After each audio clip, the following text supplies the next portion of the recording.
안녕하세요. 오늘 교회 성장학 강의 세 번째 시간입니다.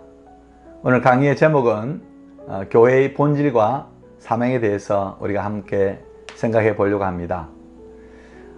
서로 이렇게 만나서 강의를 해야 되지만 또 영상으로 이렇게 만나게 되어 어쨌든 반갑습니다. 여러분 혹시 이런 말 들어보셨나요? 교회를 다니지 말고 교회가 되라. 교회를 다니지 말고 교회가 되라 라는 말입니다. 이 말은 어떤 목사님께서 쓰셨던 책 제목이기도 합니다만, 오늘날 많은 사람들이 교회를 건물로 이해하는 경우가 많습니다. 그러다 보니까 어떤 그 건물에 들어갔다 나왔다 하는 걸 두고 나는 교회를 갔다 또 교회에 갔다 왔다 이런 표현을 하죠. 물론 그 표현 자체가 문제가 있는 것은 아닙니다. 그런데 교회를 건물로 인식하는 그 개념은 결국 교회의 정체성의 위기를 가져온다는 것입니다. 여러분, 이 정체성, 아이덴티티 얼마나 중요한 문제인지 모릅니다. 여러분, 개인의 정체성도 참 중요하죠. 내가 누구인가? 나는 어떤 존재인가? 그것을 바로 아는 것, 그거 참 너무 중요합니다. 개인의 정체성도 중요하지만 교회의 정체성, 그것보다 더 중요하다고 해도 과언은 아닙니다. 결국 교회를 어떻게 이해하고 또 어떻게 보느냐에 따라 우리가 교회에서 활동하고 또 교회를 섬기는 그 양상은 다를 수가 있습니다. 여러분, 교회는 내적 양상과 외적 양상을 가지고 있습니다. 이 양상이란 말이 좀 어렵죠, 표현이. 쉽게 말하면 어떤 시점에서 드러나는 일의 모양이나 그 상태를 두고 우리는 양상이라 볼 수 있습니다. 그러니까 내적 양상이란 말은 교회의 본질을 말하고, 외적 양상은 교회의 기능적인 측면, 즉 드러나는 면을 말한다, 그렇게 볼 수가 있습니다. 그러니까 오늘 이 시간에는 교회의 내적 양상, 그러니까 교회가 어떤 것인가, 교회의 본질에 대해서 우리가 함께 생각할 것이고요. 외적 양상이란 말은 교회 직무의 봉사적 기능, 즉 만인제사장직을 배경으로 하는 교회의 은사와 직분을 말합니다. 그러니까 교회에는 여러 가지 직분이 있죠. 목사와 또 장로와 또 집사와 또 성도, 또 그 외에도 많은 직분이 있을 수 있고요. 또 교회는 은사를 따라 섬기게 됩니다. 그러니까 교회에서 어떤 직분을 가지고 어떻게 섬기느냐, 이런 것이 외적인 양상이라면 내적인 양상은 결국 교회가 어떤 본질에 근거해 있는가라는 문제를 우리가 함께 생각해 보려고 합니다. 교회라는 용어가 성경 안에서 다양한 맥락 속에 여러 가지 의미를 제시하고 있다는 사실, 우리가 지난 시간에 생각해 보았죠. 지난 시간에 하나님 나라와 교회에 대해서 우리가 생각하면서, 그런데 그렇게 여러 가지 의미를 갖고 있는 그 교회가 모든 그 다양성 속에서 반복되고 있는 하나의 주제가 있다면 교회는 에클레시아라는 개념입니다. 이 에클레시아, 그러니까 에크, 어디로부터, 레시아, 그러니까 불러내음을 받았다. 그러니까 세상으로부터 하나님의 나라로, 하나님의 백성으로 불러내음을 받은 공동체, 그게 바로 교회라는 것입니다. 특별히 신약 성경 안에서 이 에클레시아, 교회라는 이름을 처음으로 적용하신 분이 바로 예수님이십니다. 여러분, 우리가 잘 아는 바대로 예수님은 당신의 제자들을 부르실 때 어떻게 말씀하셨습니까? 와 보라. 와서 보라는 겁니다. 그리고는 그 부르신 제자들과 함께 지내시고, 또 함께 지내시면서 또 그들 또한 예수님께서 보내십니다. 우리가 잘 아는 바대로 70명의 그 전도단을 만들어서 전도도 시키시고요. 또 함께 말씀을 가르치기도 하고, 또 기도도 가르치기도 하고, 함께 기도하기도 하시고, 이렇게 예수님은 이 에클레시아, 그러니까 세상으로부터 불러내음을 받은 사람들과 함께 먹고 마시며 살아가면서 또 세상을 향하여 또 그들을 보내시는, 그러니까 본인이 하나님 아버지로부터 보냄을 받은 자로 이 땅에 오셨을 뿐만 아니라 또 이 땅에서 부르심을 받은 그 당신의 제자들을 세상을 향하여 보내시는 분, 그분이 바로 예수 그리스도이라는 겁니다. 우리 지난 시간에 살펴본 것처럼 교회라고 하는 개념이 복합적인 의미를 가지고 있을 뿐만 아니라 하나님의 뜻이나 목적과 아주 밀접한 관계가 있기 때문에 이 에클레시아의 개념 속에서 교회의 본질과 사명의 이해를 하는 것, 이게 참 중요한 것이죠. 그리고 특별히 이 에클레시아라는 개념 속에서 교회의 그 본질과 사명을 성경적인 개념을 말할 때는 세 가지로 요약해서 우리가 생각할 수 있습니다. 첫 번째, 교회의 본질과 사명으로서의 그 첫 번째 의미는 교회는 하나님이 선택한 공동체라는 겁니다. 누가 선택했다고요? 예, 하나님이 선택했다는 겁니다. 여러분, 교회는 우리가 우리 한번 교회 해보자 그렇게 시작한 것이 아닙니다. 하나님이 우리를 택하여 부르셨기에 우리는 하나님이 선택한 공동체로 모인 것입니다.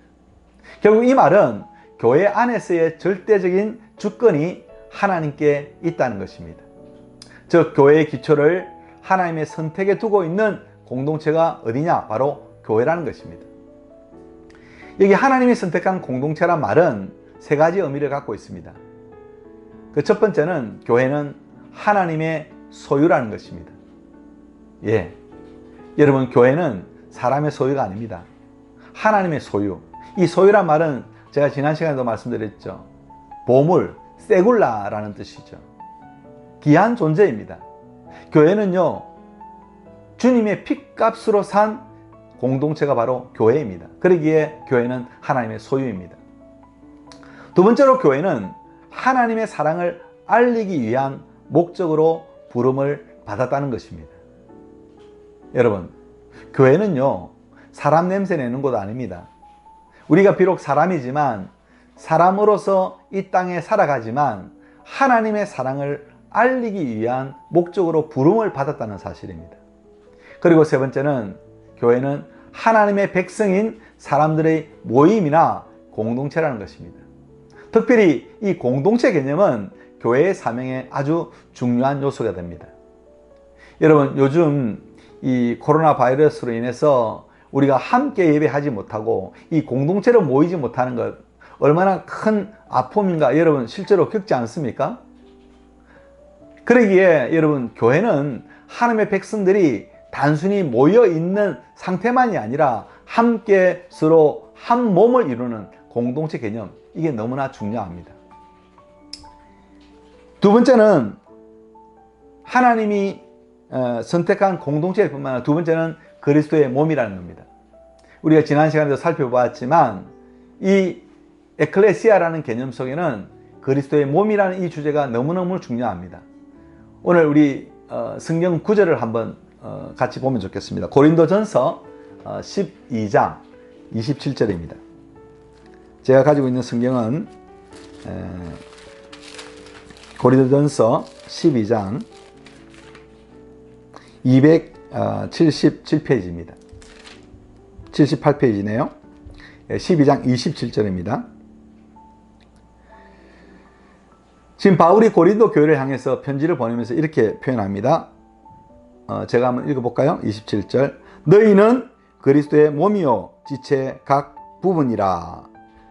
28절. 하나님의 교회 중에 몇을 세웠으니 첫째는 사도요, 둘째는 선지자요, 셋째는 교사요, 그 다음은 능력 있는 자요, 그 다음은 병 고치는 은사와 서로 돕는 것과 다스리는 것과 각종 방언을 말하는 것이라. 그러니까 앞에 27절에 그리스도의 몸이요 각 지체의 부분이라, 이 말은 교회의 본질을 말하는 거죠.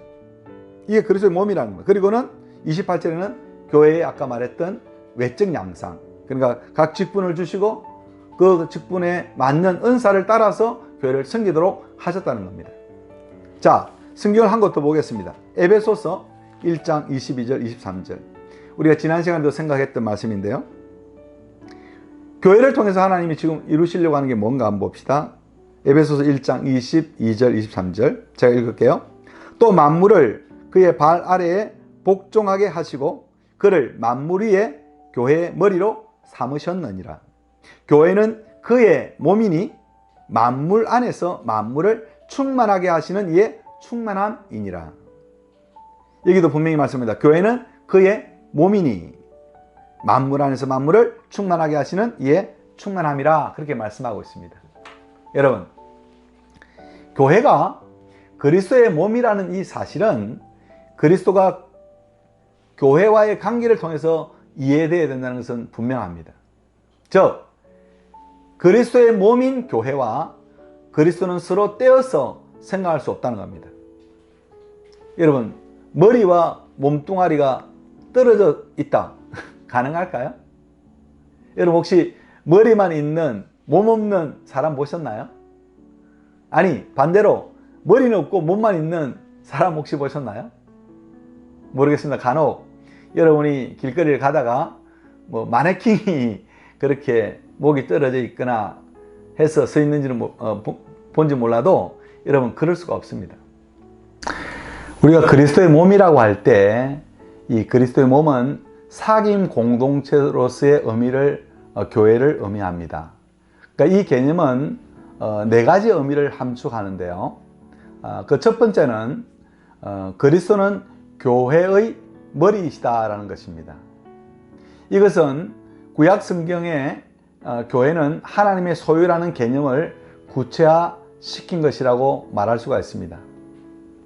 이 말은 곧 그리스도를 통해서 교회의 본질과 사명이 결정될 뿐만 아니라 교회의 본질과 사명이 하나님으로부터 소임이 주어졌다는 뜻입니다. 여러분, 소임이 뭡니까? 맡은 바 직책이나 임무가 바로 이 소임이라 볼 수 있습니다. 특별히 그리스도의 몸이라고 하는 이 교회의 개념은 특별히 그리스도는 교회의 머리로서 결국 교회를 다스리시고 교회를 지배하시고 교회를 통치하는 그분이 바로 주님이다라는 사실입니다. 성경에 보면 예수님은 교회의 머릿돌이라 그렇게 말씀합니다. 예수님은 교회의 기초석일 뿐만 아니라 교회의 머릿돌이십니다. 그런 의미에서 우리가 교회를 생각할 때 이 그리스도의 몸이라는 이 사실은 그리스도가 교회의 머리라는 사실을 우리가 명심해야 될 그러한 내용이라 볼 수 있습니다. 그리고 교회가 그리스도의 몸이라 할 때 이 의미는 교회의 공동체적 일치성을 의미합니다. 하나됨이죠. 여러분, 교회는 성령이 하나 되게 하신 것을 힘써 지키는 공동체라 말할 수가 있습니다. 그러니까 교회의 이 공동체적 일치성은 그리스도의 몸 안에 다양성이 있으면 물론이지만 오히려 그 안에서 유기적인 일치를 갖는다는 것을 강조합니다. 여러분, 우리의 몸을 한번 생각해 보십시오. 손, 발, 그리고 얼굴 모양, 생김새 다 다르잖아요. 다 몸 안에 있는 다양성이 있지만 그러나 그것은 유기적인 일치를 갖는다는 것입니다. 특별히 교회는 공동적인 실체라는 사실입니다. 이 공동적인 실체라는 말은 어떤 의미에서 보면 지향점, 그러니까 하나님의 나라를 이루는 그 지체로서의 그 지향점을 가지고 있는 하나됨이다, 그렇게 말할 수가 있습니다.